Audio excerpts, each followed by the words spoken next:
होती. माझ्या ह्याच्याप्रमाणे आपण असं मी जे बोलण्याचं माझं जे स्टाईल आहे त्याप्रमाणे मी एवढं एक अर्धा तास 35-40 मिनटं बोलतो, तेवढे झाले. आणि आता जर कोणाला काही प्रश्न असले तर आपण त्याच्यावरती संवाद साधू, त्याच्यावरती विचार विनिमय करू. मला काही प्रश्न असले तर विचारा, म्हणजे मग आपण त्याच्यावरती संवाद साधू, बोलू.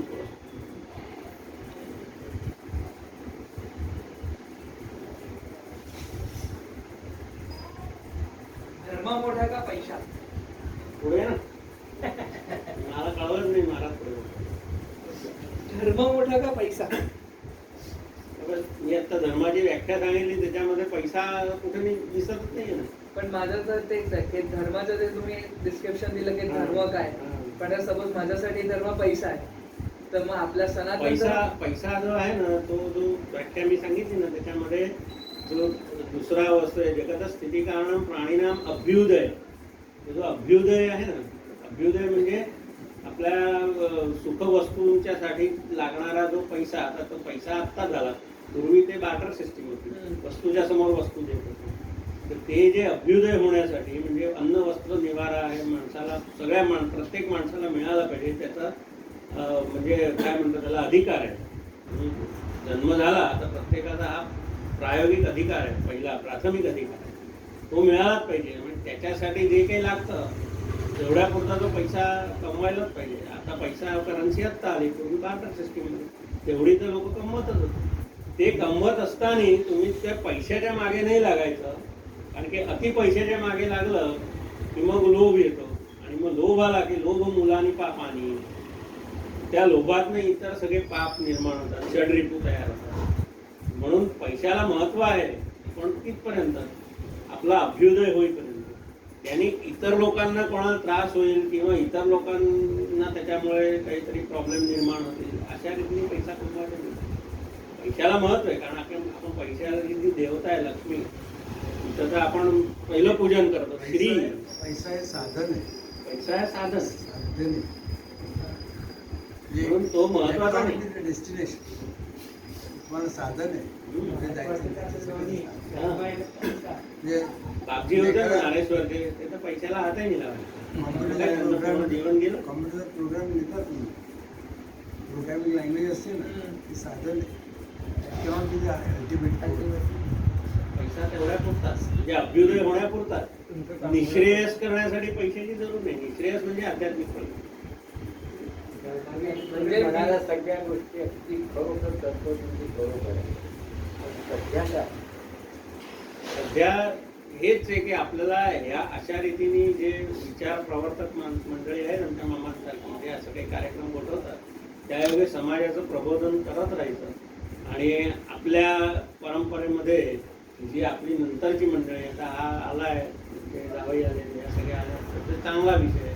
पण इतर ठिकाणी तुम्ही बघाल तर म्हातारेच असतात, त्यांचा काही तिथे संबंध म्हणजे यायला पाहिजे, नको यायला, खरा वारसा ह्यांना द्यायचा आहे. ही मंडळी कमी. आता आज माझं प्रवचन म्हणून आले ना, इतर ठिकाणी कुठे जात ते. आता तो यंग समाज जो आहे, तरुण मंडळी, ती खेचली जावी ह्या प्रवृत्तींकडे. त्याच्यासाठी तर आपल्याला अभ्यास करणं जरूर, त्याचा अभ्यास करणं आणि त्या नव्या स्टाईलमध्ये सांगणं. आता ही मी आधी म्हणून सांगितलं की प्रवचन, व्याख्यान आणि भाषणबाजीमध्ये फरक. मी जर संवाद नाही साधला ना समाजाबरोबर, नाही तर मी नुसतं बडबड करून निघून गेलो, तुम्ही निघून जा, प्रसादला द्या, बारा पेढा का, अरे त्याच्यावर विचार विनिमय काही झाला नाही ना, तर काय होतं की एखाद्या माणसाचा जो एक त्याला म्हणतो ना इन्व्हॉल्वमेंट नाही आहे त्या प्रवृत्ती. आता हा विचार करायला घरी करायचा, विचार करायला केला ना की मग तो विचार असा आल्यानंतर मग तो ह्याच्या हे कुठे मिळेल, तर मग नेटवरती सर्फिंग करेल किंवा एखादं पुस्तक वाचेल. आज नाही वाचलं तर 4 दिवसांनी वाचेल, पण एक तणखोपडी घेऊन स्पार्क आता तर चालेल गाडी, त्याच्या संदर्भात मेहनत नक्की करेल. हा. तर अशी मंडळी या प्रोग्राम मध्ये येत नाही. त्याचं कारण अनेक आहेत. म्हणजे आता पूर्वीच्या काळी TV नव्हता, त्या लोकांना ही एक म्हणजे प्रबोधनासह एक वेगळ्या प्रकारचं हे मनोरंजन असायचं. कारण की आता या कीर्तनामध्ये लोक एकपात्री नाट्यप्रयोग करतात आणि वेगवेगळे हलके फुलके जोक्स का सांगतात. अशी मंडळी येणारच नाही. नाही सांगितलं शुष्क नुसतं रुष्क सांगितलं तर काय होईल. मी आधीचं जे उदाहरण सांगितलं अरुणा असफलीचं, ते इतिहासाचं उदाहरण आहे, पण तो इतिहास किती लोकांना माहिती तर ह्या लोकांना असा इतिहास समजावून सांगितलं. आजच्या तारखेला ती माहिती सांगून आजच्या लोकांना आणि राजकारणी लोकांना ते जमणारच नाही. पण काय आहे की ही प्रोसेस आहे सर, ही प्रोसेस तर करावीच लागेल. कारण की जोपर्यंत तुमचं प्रबोधन नाही होणार ना, म्हणजे मानसिक प्रबोधन, तोपर्यंत तर ही प्रोसेस करावी लागेल. आणि ही नुसती असे काही मंदिरांमधनं किंवा समाजामध्ये लेक्चरबाजी करून नाही होणार. ही आपल्याला सकाळी उठल्यापासून आपल्या स्वतःच्या घरामध्येही हे अशा रीतीने थोडंसं नॉलेज ज्याला म्हणतो ना, ते असं पाजरायला संस्कार संस्कार पाहिजे. द्यायला पाहिजे. म्हणजे मी फार मोठी गोष्ट नाही सांगणार. मी माझ्या दोघी मुलींबरोबर आहे ना, माझं डे टू डे इंटरॅक्शन. आज किती आई वडील त्यांच्या बाळांशी बोलतात. कितीही तुम्ही बिझी असले तरी तुम्ही रिझल्टच्या दिवशी शाळेत जायलाच पाहिजे. ते शाळेवाले काही वेळेत का तुम्हाला दोघांना बोलवतात तिथे. तुमच्या मुलाची किंवा मुलीची प्रगती सांगत असतात. तो कोणत्या विषयात पुढे जातोय, कोणत्या विषयात मागे पडतोय, त्याला काय करायचंय याचं आपल्यापेक्षाही ते जे इतर थर्ड पार्टी जे असते ना, टीचर्स, खरोखर गुरु, ते लहान मुलांची मानसिकता लगेच ओळखतात. मुलं दोघं त्या फील्डचेच आहेत. ते रिझल्टच्या दिवशी जातच नाही. म्हणून आज मला मीटिंगचे आहे, तू जे आता ती बाई एकटीच जाईल, तुझा मुलगा नाही बाबा, तू जा ना बरोबर. अर्धा वेळ मिळत नाही, काय हाफ डे नाही मिळत असं थोडी वर्षात नाही. जायला पाहिजे, त्यांच्याशी इंटरॅक्शन करायला पाहिजे.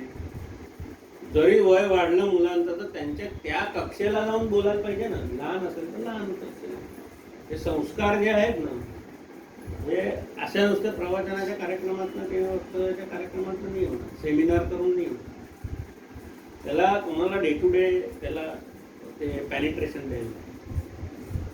आणि तो व्यायाम आहे, ते एक्सरसाइज आहे. ॲक्च्युली तो व्यायामच आहे. व्यायाम रोज करायला. म्हणून आपल्याकडे संस्काराला महत्व आहे. संस्कार मंडळ चालवत होते अण्णा आमचे गोडबोले, ते काही उगाचच चालवत होते. त्यांनी इतकी वर्ष संस्कार मंडळाचं काम केलं, तेव्हा ही पिढी घडली. आणि डॉक्टर पोटबरे वगैरे सारखी किती मोठी मोठी मंडळी, त्यांची वीणा मावशी होती तिथे जात होती. किती फॉरेनला मंडळी चांगलं काम करतात. RSSच्या या तुमच्या वैचारिक याच्यामध्ये लोक काम करतात. आपण राजकीय भाग त्याचा जाऊ देऊ, पण पिढी घडवतात आहे ना. ती पिढी तेव्हा आठवले शास्त्रींचं तेव्हा आठवले शास्त्रींचं काम आहे. तर तळागाळातल्या माणसांमध्ये आठवले शास्त्रींनी जाऊन जे काम केलंय ते किती भव्य आणि दिव्य काम आहे. म्हणजे माछीमारी लोकांबरोबर कोणी बोलत नव्हतं. महाराज जायचे तिथे, पांडुरंग शास्त्री आठवले, आणि त्यांच्याबरोबर जेवायचे, त्यांच्याशी बोलायचे. तो जो फरक पडतो ना, जो 1 to 1 मध्ये फरक पडतो ना, तो नुसत्या अशा डिस्टन्स ठेवून बोलण्यात नाही पडत. आणि म्हणून ह्या शाळेमध्ये किंवा ह्याच्यामध्ये एखाद्या शिक्षकाचा जो की रोल असतो ना, तो त्याच्याकडे असतो की तो जेवढं स्वतः पर्सनल इंटरेस्ट घेऊन त्या मुलामागे ते काम करेल ना, तेवढं तो मुलगा काय असतो. आणि आता जरुरी नाही की प्रत्येकाने 90% द्यायला पाहिजे किंवा सायन्सच शिकायला पाहिजे. पुष्कळ विषय आहे. पण तुम्ही त्याचे इन्क्लिनेशन बघण्यासाठी रिझल्टच्या दिवशी गेलेच नाही, तुम्हाला त्याच्यात प्रगती कळणार नाही. अधोगती आहे का प्रगती, तर मग तुम्ही त्याच्याशी इंटरॅक्टिव्ह बोलणार काय मुलाबरोबर किंवा मुलीबरोबर? तुम्ही बोलले नाही तर मग ते हळूहळू काय होणार, ते डिप्रेशनमध्ये जाणार. आज हे सगळे जी परिस्थिती आहे, 10वी 12वीच्या रिझल्ट नंतर इतके पोरं मरत आहेत, हे काही चांगलं लक्षण नाही ते. कारण आपली गुरु परंपरेपासून आलेली जी शिक्षण पद्धती ही मेकॉलॉजी बदलून टाकली, त्यामुळे तो प्रॉब्लेम तर राहणार. तर त्याच्यासाठी हे सगळे जी पद्धत आपली जी आहे जुनी, म्हणजे असं प्रबोधनाचे कार्यक्रम, RSSचे जे वैचारिक क्लास घेतात, संस्कार मंडळ आहे, असे प्रवृत्ती चालतात आहे. ते आमच्या आठवल्या आधी गणपती मंदिरामध्ये चांगलं काम करतात. म्हणजे असं पुष्कळ काम चालू आहे, गवगवा न करता चालू आहे. नाही तर हा धर्म इतके वर्ष टिकलाच नसतो. आज आपण त्या दिवशी स्मशानात दोघं भेटलो, तुमच्या वडिलांचं पण मला माहित नव्हतं, मी कोणाच्या तरीसाठी आलो. तर तुम्ही आज सगळं अगदी मनापासून केलं ना, ती परंपरा जपली ना, ते कोणाला दाखवण्यासाठी नाही, पण ती परंपरा जपली ना. आता ह्या धर्माचं हे पण एक डायमेन्शन बघण्यासारखी आहे. ह्याच्यामध्ये धर्म नंतर अर्थ, काम आणि मोक्ष, जो दुसरा चतुर्विध पुरुषार्थ, दुसरा पुरुषार्थ आहे ना, अर्थकारण, ते या धर्मातून सिद्ध होतं. आता बरेच लोक मला म्हणतात की म्हणे इथे सत्यनारायण कथा आहे की म्हणा, हे पूर्वी नित्य आणि नैमित्तिक अशा दोन पूजा असतात. नित्य पूजा म्हणजे आपण जी करतो, नैमित्तिक पूजा म्हणजे आत्ताच एक उदाहरण देतो यांच्या व्यायांकडे, तिथं मंगळागौरीची पूजा झाली. बरोबर, बरेच हे नवीन पोरं आहेत ना, ते असे आर्ग्युमेंट करतात, हे त्याचं काय आहे म्हणा, त्याच्यात काय करायचं, काहीच नाही आहे, करत काहीच नाही आहे. बरोबर, पण त्याच्या मागचं अर्थकारण त्यांच्या लक्षात नाही आहे. पूर्वीच्या काळी त्याच्यामागे फार मोठं अर्थकारण एक, हे आता ब्रिटिशर आल्यानंतर आपलं अर्थकारण वेगळं झालं, तो विषय वेगळा आहे. एक काय असायचं की त्याच्या योगे 18 पगड जातींना बिझनेस मिळाला. त्याच्यामध्ये पूजा साहित्य लागतं ना, त्या पूजा साहित्यापासून म्हणजे प्रजापती हा कुंभार, म्हणजे त्याच्यात असतात ते, मग हा तुमचा वाणी, हळद, कुंकू, पलांड टाकण्याचे ते मागवतात ते, त्यांनी काय तो देव भेटून जाता अशातला भाग नाही आहे. ती नैमित्तिक पूजा आहे आणि ती करायची असली तरच काय, नाही केली तर काही फरक नाही पडत तुमच्या आयुष्यात. पण त्या योगे तुम्हाला एक वेगळी बैठक मिळते. तुम्ही त्याच्यामध्ये ते व्रत आहे 5 वर्षाचं, तर त्या योगे तुम्ही काहीतरी थोडंसं स्पिरिच्युअल सिटिंग करता, थोडंसं काहीतरी त्या योगे ब्राह्मणाला 2 दक्षिणा मिळते, त्या 18 पगड जातींना त्याच्यातनं बिझनेस मिळतो, थोडा थोडा का होईना बिझनेस मिळतो. तुम्ही एखादी वाडी ठेवली तर त्या वाडीवाल्याला बिझनेस मिळतो. स्वयंपाक मागवला, तो एकटा स्वयंपाकी थोडी कमवतो, त्या स्वयंपाकाकडे असणारा तो आचारी पण कमवतो, तिथे काम करणारी जी बाई असते ती पण कमवतो, वाढपी पण कमवतो. हा त्या मागचा उद्देश आहे. हे सगळे कार्यक्रम, नैमित्तिक जे कार्यक्रम जेवढे आहेत ना, आता गणपती उत्सव आहे किंवा हे आता मी उदाहरण दिलं मंगळागौरी, हे सगळे नैमित्तिक उत्सव जे आहेत ना, हे ह्याच्यासाठी आहे की समाजाची जे अर्थकारण आहे ते बरोबर चालावं. हे तुमचं फार मोठं त्याच्यातनं प्रगती होऊन जाईल, तुम्हाला वरती स्वर्गात जागा, असं काही नाही आहे. पण हे मागचा विचारतोय की सगळ्यांना मी जी व्याख्या सांगितली ना, प्राणीनाम अभ्युदय, प्रत्येक प्राण्याचा अभ्युदय झाला पाहिजे आपल्या प्रत्येक कृतीतून, तो हेतू साध्य करायचा. प्राणीनाम अभ्युदय निश्रेय असं, त्याच्या जोडीला स्पिरिच्युअल पण झालं पाहिजे. कारण की स्पिरिच्युअल वस्तू नाही झाली आणि तुमचं समाधानी जीवन नसलं तर मग समाधानी जीवन नसलं तर मग ऐषणा चालू होतात. ऐषणा जेव्हा चालू होतात ना, म्हणजे मग षड्रिपू तयार होतात. ते गीतेत सांगितलं दुसऱ्या संघात संजय काम, म्हणजे ते एखाद्या विषयाचा तुम्ही संघ केला म्हणजे आता मला काही ही गोष्ट समाधानी वृत्ती नसली, आज 4 पॅन्ट आहे तरी पुन्हा 5वी पाहिजे, कशाला पाहिजे, समाधानी वृत्ती तर पाहिजे. आता ती संघ केला त्याचा पॅन्ट, म्हणजे मग संघात संजय ते कामा, म्हणजे त्याची इच्छा प्रबळ होते. कामा म्हणजे इच्छा, कामात क्रोधोबी आहे ते, नाही मिळाले, बाबांनी नाही सांगितलं आता नको आणू होता म्हणून दिवाळी कडक राहा, कारण ते संस्कार नसले ना. कामात क्रोधोबी आहे ते, क्रोध आला ते असं आपल्या पूर्वीचे मंडळी असं म्हणायचे, 1 महिन्याचं म्हणे तुमचं पुण्य जळतं. पुण्य बिण्य नाही जळत, 1 महिना तुम्ही जे जेवण करतात, भोजन, त्याचे जे कॅलरीज बनलेले असतात, त्याचे रक्त बनलेलं असतं, मेडिकल सायन्स असं म्हणतात, त्या तुमच्या ज्या रक्तामध्ये असणाऱ्या रक्तपेशी असतात त्या ॲक्च्युली त्याच्या कॅलरीज बर्न होऊन जातात. 1 महिना जेवढा एकदा जर तुम्ही क्रोध केला, मेडिकल सायन्स असं म्हणतात. आपले समजवण्यासाठी आपल्या पूर्वसुरींनी असं सांगितलं की 1 महिन्याचं पुण्य तुमचं, एकदा क्रोध केला तर जातं. ते फक्त सांकेतिक आहे समजण्यासाठी. मेडिकल सायन्स जे म्हणतात ते बरोबर आहे की तेवढं रक्त तुमचं कमी होतं. तो क्रोधात भवती सम्मोहा, मग असं हे झालं, त्याचे सायकोसोमॅटिक स्टेज आली, कारण की सायकोसोमॅटिक, कारण क्रोध आला किंवा त्या शरीरावर असर झाली किंवा त्याचं संमोहन होतं, म्हणजे कळत नाही, इम्बॅलन्सिंग, मेंटल इम्बॅलन्स सुरू होतं, सायकोसोमॅटिक.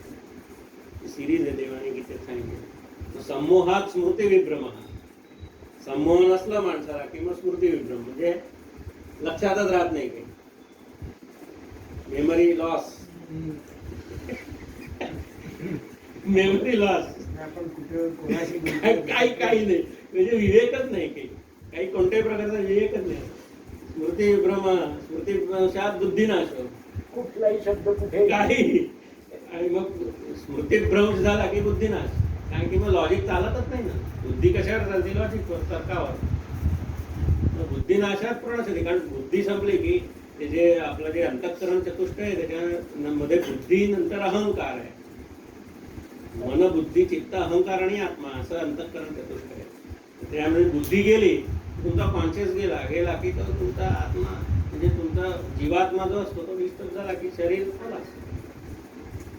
ही अख्खी सिरीज देण्यात सांगितली. म्हणून कोणत्याही प्रकारचा संघ नको. संघ म्हणजे कुसंग नको. संघात संजय कुसंग म्हणजे एखादी गोष्ट तुम्हाला मिळाली आहे, ठीक आहे, मध्यम बरोबर आहे, अति नको. अति झाला की मग ते दहशतवादी प्रवृत्ती निर्माण होते. हां, म्हणून ती सिरीज सांगितली. तर हे सगळं नॉलेज जे आहे ना, आपण ज्या काही गोष्टी करतो ना, आपण कशा रीतीने राहायला पाहिजे, कशा रीतीने जगायला पाहिजे, हे सगळं नॉलेज आपल्याला वेदांनी या आपल्या सनातन वैदिक हिंदू धर्मात. आणि म्हणून त्याला मी फक्त धर्म म्हणतो. बाकी इतर सगळे संप्रदाय, कारण ते मानव निर्मित. कोणी असा एखादा झाला आणि त्यांनी ते सांगितलं, त्याला जसं फावलं तसं त्यांनी लिहून ठेवलं आणि त्यांनी काय ग्रुप्स बनवले. आणि हे ग्रुप्स जे असतात ते कन्व्हर्जन करतात जगात. तुम्ही बघा, पर्शियामधून या पारसी लोकांना इथे काय यावं लागलं? या मुसलमानांमुळे. त्यांचं ते पर्शिया किती मोठं आहे ना, किती सगळं चांगलं होतं. ते अग्निपूजकच आहेत पारसी. त्यांच्याकडे किती कला आहे. आता त्यांचे एक कला त्यांनी आता तिथं डिझर्टेशन केलं. त्यांची पर्शियाची एक कला आहे, रोगन प्रिंटिंग. पण त्यांना तिथून इथे यावं लागलं, कारण हे जे मानव निर्मित जे संप्रदाय आहेत ना, त्यांनी ग्रुप एकत्र करत. आणि ते काही फक्त त्यांच्यातच झालं असं नाही, आपल्यातही झालं आहे. आता तुम्ही बघा, जेवढे आहेत बैठक मंदिर एकमेकाला खेळण्यात, स्वामीनारायण एकमेकाला खेळण्यात त्याच मागे लागले. आपल्याकडे एवढा नंबर पाहिजे, सो अँड सो नंबर असला तर यू कॅन रिप्रेझेंट, तुम्ही मला एवढं फॅसिलिटी.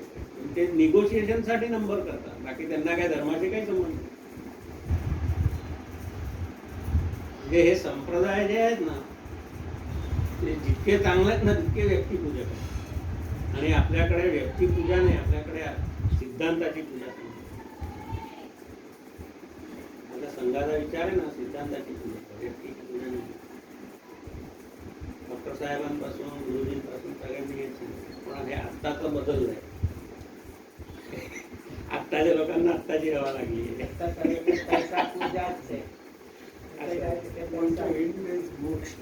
मोक्ष सगळ्यांचा एम असायला पाहिजे. तसं गोपिकांनी तसं सांगितलं. कोणी? गोपींनी. हो, जो जर त्यांना सांगायला गेला मोक्षाच्या बाबतीत, त्यांनी सांगितलं आम्हाला मोक्षपेक्षा पाहिजे. नाही बरोबर, आम्ही भक्ती करतो. हो. पण ती भक्ती जी आहे ना, त्याचे दोन प्रकार आहेत. म्हणजे याच्या नवविधा भक्ती झाल्यानंतर जे असतं ना, ते कर्म, ज्ञान आणि भक्ती असे तीन आपले अध्यात्माचे सिद्धांत आहेत. त्यामध्ये भक्ती जी असते ना, ही आंधळी भक्ती नाही का, ज्ञानोत्तर भक्ती पाहिजे. संत एकनाथ महाराजांनी त्याच्यावरती फार मोठं लिहून ठेवलं, ज्ञानोत्तर भक्ती. म्हणजे ज्ञान नुसतंही कामाचं नाही आणि भक्ती नुसती कामाची नाही, ज्ञानोत्तर भक्ती. ज्ञान झाल्यानंतरची भक्ती पाहिजे. का तर सातत्याने त्याचं स्मरण राहावं. ती जी ऑल माहितीची पॉवर आहे, ती पॉवर आहे, त्याच्यामुळे आपली गाडी चालली आहे लक्षात राहावं म्हणून ज्ञानोत्तर भक्ती असली ना तर अहंकार नाही आहे. नुसती भक्ती आंधळी पण नाही कामाची. आणि नुसतं ज्ञान पण, ज्ञान नुसतं असलं तर अहंकार येतो. पण त्याच्या जोडीला भक्ती असली तर अहंकार नाही आहे. मग तुमचं टोटल सबमिशन होतं. आणि टोटल सबमिशन जेव्हा येतं ना माणसाचं, तेव्हा माणूस जीवनमुक्त अवस्थेत जातो. आणि ती जीवनमुक्त अवस्था जी आहे ना, म्हणजे मी आता आधी सांगितलं त्याचा साक्षीभाव ठेवून जायचं. ती जीवनमुक्त अवस्था म्हणजेच मुक्ती, म्हणजेच मोक्ष. त्याचे 4 टप्पे आहेत. समीपता, स्वरूपता, सायुज्यता आणि मुक्ती असे 4 टप्पे मोक्षात. समीपता म्हणजे जवळ जाणं त्याच्या ऑल माहिती. स्वरूपता म्हणजे त्याच्यासारखं माणूस वेशपूजा करतात, हे सगळे ते संप्रदाय लोक ते वेशपूजा करतात ना, त्याचा जो पूर्वीचा महाराज असेल त्यासारखी ती वेशपूजा करतात. तसं आहे ते. त्या तो आता समजा एखादा शंकराचा भक्त असेल ना, तो त्या शंकरासारखी दाढी ठेवणं, त्याच्यासारखं राहणं, त्याच्यासारखं असं करेल तो. त्याला स्वरूपता. सायुज्यता म्हणजे युजयुंज धातू आहे, जोडलं जाणं. म्हणजे त्या परमतत्व तुमचं जे आराध्य असेल, तुम्ही ज्याची भक्ती करत असाल त्या आराध्याशी तुमचं जोडलं जाणं, सायुज्यता. आणि जर एकदा तुम्ही जोडले गेले त्या तत्वाबरोबर की मग तुम्हाला इतर सोसायटीच्या म्हणजे संसारातल्या इतर गोष्टींशी काही संबंध राहत नाही. म्हणून तुम्ही त्याच्यामधनं मग तो जीवनमुक्तता येते तुम्हाला. म्हणजे मग तुमचं फक्त काय असतं की देहबुद्धी तर जाते, पण साधना करण्यासाठी देहाची जरूर असते, कारण देह हे साधन आहे साधना करण्यासाठी. देहाची जरूर असते, म्हणून मग तो देह नुसता साधना करण्यासाठी टिकावा म्हणून तेवढा पुरतच माणूस खातो पितो किंवा ते तेवढेच पुरते कपडे घालतो, मग तेवढंच करतो. म्हणजे तो ऑलरेडी ते जीवनमुक्त अवस्थेत असतो, म्हणजे ऑलरेडी तो मुक्तीमध्येच असतो, म्हणजे ऑलरेडी तो मोक्षाला प्राप्त करूनच देतो. मोक्ष म्हणजे वरती कुठे नाही आहे. ज्ञानेश्वर महाराजांनी याची देही याची डोळा मुक्ती असं ते म्हटलंय ना, त्याच्यासाठी म्हटलंय की ही अवस्था जर आली ना, सगळ्यांमध्ये राहून पुन्हा सगळ्यांमध्ये नाही, साक्षी भाव ठेवायचा आणि कोणत्याही प्रकारचे कष्ट. हा शब्द फार छान आहे जैनांचा, कषाय म्हणतात ते. हे काम क्रोध लोभ मोह हे ते जेव्हा जातात ना आणि तुम्ही नुसतं प्युअरली विटनेस करून राहतात, ती मुक्त अवस्था आहे. ती जीवनमुक्त अवस्था जी आहे ती त्याच्यासाठी सगळे प्रयत्न आहेत. बाकी तर सगळं काय अल्टिमेटली मानव जीवनाचा गोल काय कोणाला विचारलं ना, काय काही नाहीये, नथिंग. त्या वरच्याने तुम्हाला खाली पाठवलंय, त्यांनी ज्या भूमिकेत पाठवली ती करायची. नंतर तुम्ही गेल्यानंतर काय जग थांबतात, ते त्याचा खेळ चालूच आहे. हे सगळं त्यांनी जेवढी चावी तुमच्यात भरली तेवढं चालणार आहे. चावी जेवढी असेल तेवढ्या वर्ष चालणार. स्टेशन आलं की उतरायचं, संपलं. त्याचा खेळ चालूच आहे. एकोहम बहुश्याम असं गीत आहे त्यांनी म्हटलं. ते गाणं आहे ना, जितनी चावी भरली उतनी राम ने उसका चलक खिलवला. एकोहम बहुश्याम, तो एकच होता. पण एकटा माणूस असला की कंटाळा येतो ना. आपल्याकडे घरात आपण एकटे असलो ना की कंटाळा येतो, लगेच आठवण येते ना. ते तसं आहे. ते एकटा कंटाळा येतो, म्हणून तो ऑल माहिती पण एकटा होता. त्याला काहीतरी पाहिजे ना टाइमपास, म्हणून त्याने हे सगळं जग निर्माण केलं. एकोहम बहुश्याम, स्वतःच्या मायातून. ही माया आहे म्हणजे 3 तत्व आहे, आत्मा परमात्मा आणि माया. त्या स्वतःच्या मायातून वेगवेगळे स्वतःचे रूप निर्माण केले. मग तो त्यांच्याशी खेळत असतो. म्हणजे खेळणं आपण म्हणतो गणिताची करत खेळतो, तसं तो खेळत असतो. आणि मग त्याला वाटेल तेव्हा तो उचकतो, त्याला वाटेल तेव्हा ठेवतो. त्याच्यासाठी ते गीतेतला जो 11वा अध्याय विराट रूप दर्शन, त्याच्यामध्ये त्यांनी सगळ्या त्या 84 लक्ष योनींचे तोंड दाखवत असतील ते सगळी त्याचीच स्वरूप आहे. पण ती सर्वात्मकता केव्हा येईल? ती सर्वात्मकता जेव्हा हा तुम्ही धर्म जो आहे तो व्यवस्थित समजून घेतला आणि तो तुमच्या जीवनामध्ये उतरवला आणि त्याप्रमाणे तुम्ही राहायला लागले, म्हणजे सगळे षड्रिपूंवरती कंट्रोल करून नुसतं साक्षी भावाने राहायला लागले, तर ती सर्वात्मकता येईल. ती सर्वात्मकता आली की मग तुम्हाला त्याचा तार लागतो ऑल माहिती. म्हणजे तुम्ही आणि तो एकच आहे. अहम ब्रह्मास्मी म्हणतात. अनल हक तो जो मंजूर होता अनल हक म्हणा, मी आणि तो अल्लाह एकच आहे, म्हणून त्याला मारून टाकला. हे सर्वात्मकता तेव्हा आहे. ब्रह्मचिंतन नावाचं एक मस्त शंकराचार्यांनी लिहिलेले 28 श्लोकाचं आहे. ते आमच्या आजी नेहमी वाचायचे आणि त्याचा मराठी अनुवाद टेंबे स्वामींनी केला. ते प्रत्येकाने वाचावं. म्हणजे त्याला आहे ना मानवीय जीवनामध्ये आल्याचं आणि काय त्याचं साध्य आणि काय करायचं आहे अशासाठी ते कळतं. 28 श्लोक आहेत. टेंबे स्वामींनी मराठी अनुवाद केला ब्रह्मचिंतन. जे वासुदेवाख्य ते परब्रह्ममीचं ऐसा द्याचा निश्चय तो मुक्त वयोनिबद्ध असं मस्त आहे. हे कोणाकडे मिळेल? हे पुस्तक कोणाकडे? कोणतं? ब्रह्मचिंतन शंकराचार्यांनी लिहिलंय, पण हे वासुदेवानंद सरस्वतींनी जे लिहिलंय ना ते पुण्याला त्यांचा वासुदेव निवास आहे ना, आपल्या गोळवलकर होते ना, गुळवणी महाराज त्यांचा वासुदेव निवास आहे तिथे. दुसरीकडे कुठे नाही. ते आपल्याला ते ऍड्रेस वर केलं तर पाठवतात. हो, ब्रह्मचिंतन पाठ मला असं आहे. म्हणजे एकंदरीत आता आपलं इंटरॅक्टिव्ह सेशन मला असं वाटतंय पूर्ण झालेलं आहे असं वाटतंय. खऱ्या अर्थात देव आहे की नाही, हं? खऱ्या अर्थात देव आहे की नाही आहेत ना, अनुभव घेतलेला आहे, नाही घेतलेला नाही. आपण आता कृष्ण आपल्याला माहिती आहे, त्यांनी जन्म घेतलेला आहे, राम आहे त्यांना, म्हणजे देव हे खरे देव आहे का आपण म्हणतो त्यांना हे बघितलं? देवत्व आपण मिळवायचं आहे. ऍक्च्युली काय आहे, मी आधी थोडं गोष्टी आलं नाही, दशावताराची संकल्पना सांगितली. दशावतार मत्स्य कूर्म वराह नरहरिणपती वामन जामन, ते मासा, मग कासव, नरहरिणपती म्हणजे मग अर्धा तो सिंह आणि अर्धा मानव, असं ते ट्रान्सफॉर्मेशन होत जातं.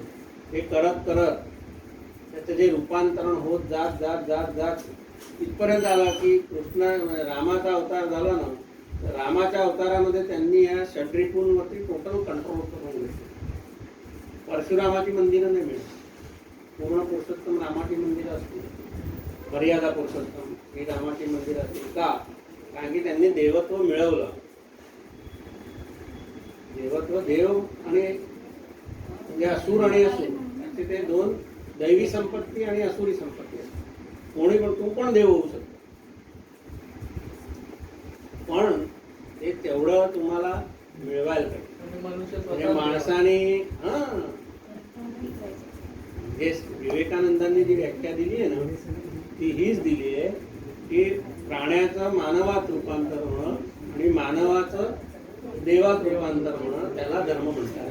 हे जे शिकवतं, हे असं ट्रान्सफॉर्मेशन करायचं जी सिस्टम आहे, ती सिस्टम जे वस्तू शिकवते त्याला धर्म असतो.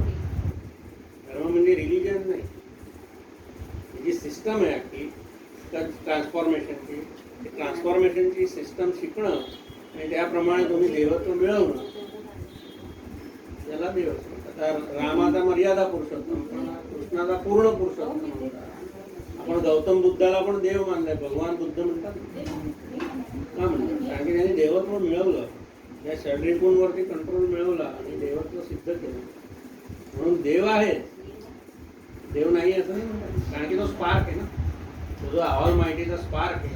म्हणजे आपल्या आत्म्यावरती जी आवरण आहे, सगळी षड्रिपूंची आवरणं, ती तुम्ही जेव्हा काढाल म्हणजे प्युअर सोल जिथे येईल, किंवा प्युअर, त्याच्यावरती एकही प्रकारचं आवरण नाही आहे. षड्रिपूंचं काम, क्रोध, लोभ, मोह, मद, एकही येषणा नाही आहे. 3 प्रकारच्या येषणा असतात, एक दारेषणा, वित्तेषणा आणि लोकेषणा. तिन्ही येषणा गेल्या पाहिजे, या गेल्या की मग देव. म्हणून देव आहे, तुम्हाला देव बनायचं आहे. असं हा प्रवास आहे, हा अख्ख्या ट्रान्सफॉर्मेशनचा प्रवास आहे. प्रवास करता करता कितीतरी जन्म घ्यावे लागतात, कारण की एका जन्मात एवढी उपस्थिती नाही आहे. मोक्ष म्हणतात त्याला, असं म्हणतात ना, परत जन्म नाही. हा, मोक्ष मिळाला म्हणजे परत जन्म नाही, ती संकल्पनाच चुकीची आहे. असं कारण की आपल्या हातातच काही नाहीये ना, तुमच्या हातातच काय आहे? सिंपल एक श्वास घेणं आणि सोडणं पण तुमच्या हातात नाहीये. कोणी पाहिलंय? कोणी पाहिलंय? तर ती गोष्टच म्हणजे मोक्ष, मी ते टप्पे जे सांगितले ना 4, हा, समीपता, स्वरूपता, सायुज्यता आणि मुक्ती. तुम्हाला मुक्ती इथेच आहे, याची देही याची डोळा.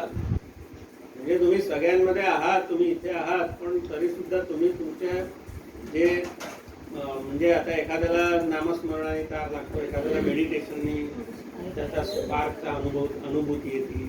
ज्याला जशी अनुभूती काय ते सब्जेक्टिव्ह आहे. म्हणून आपल्याकडे अनेक देव आहेत आणि अनेक पंथ आणि परंपरा. त्याचं कारण काय की ज्याला जसं आवडेल, कारण प्रत्येकाची प्रकृती वेगवेगळी आहे. त्या प्रकृतीप्रमाणे त्याची प्रवृत्ती असणार आणि त्या प्रवृत्तीप्रमाणे तो त्याची भक्ती करणार. एखाद्याला शंकर भगवानच आवडतात, त्याला दुसरे देव नाही आवडत. एखाद्याला देवीच आवडते, तर तो तिथंच भजन करेल. पण अल्टिमेटली काय आहे की विवेकानंद म्हणायचे असं की केशवम प्रति गच्छती, एको देव केशव वा शिव वा. आता हे आमच्याकडे जे रूप आहे ना, आता ही गोष्ट निघाली म्हणतात, आमच्याकडे जे कृष्णाचं रूप आहे ना त्याला विठ्ठल मंदिर का नाव आहे? ऍक्च्युली आहे राधाकृष्णाचं मंदिर, पण तुम्ही बाहेर बघाल तर विठ्ठल मंदिर लिहिलं आहे. तर कारण सांगतो की तुम्ही जर कधी आले ना पूजेच्या वेळी मामासाहेब असतील सकाळी, तर आमच्या या कृष्णाच्या डोक्यावरती आहे ना लिंग आहे, परब्रह्मलिंगम भजे पांडुरंगम असं आहे. कृष्णाच्या डोक्यावर लिंग आहे आणि जे विठ्ठल आहे ना त्याचं प्रतीक एको देव केशव वा शिव वा, शिव आणि केशव येतात त्याचं प्रतीक विठ्ठल आहे. आणि ही मूर्ती आमची तशी आहे, फक्त त्याच्याबरोबर राधा दिली आहे. राधा म्हणजे काय, तो एक आणखी प्रकार वेगळा आहे की राधा म्हणजे भक्तीची चरम सीमा, भक्तीचं सातत्याने वाहणारी धारा ती राधा असं आहे. म्हणून ते तिथं ते मूर्तिमंत रूप आहे. अशी धारा वेगळा कॅरेक्टर, राधा कॅरेक्टर भागवतात पण नाहीये आणि महाभारतात पण नाही. गोपी आहेत, राधा नावाचं कॅरेक्टर नाही.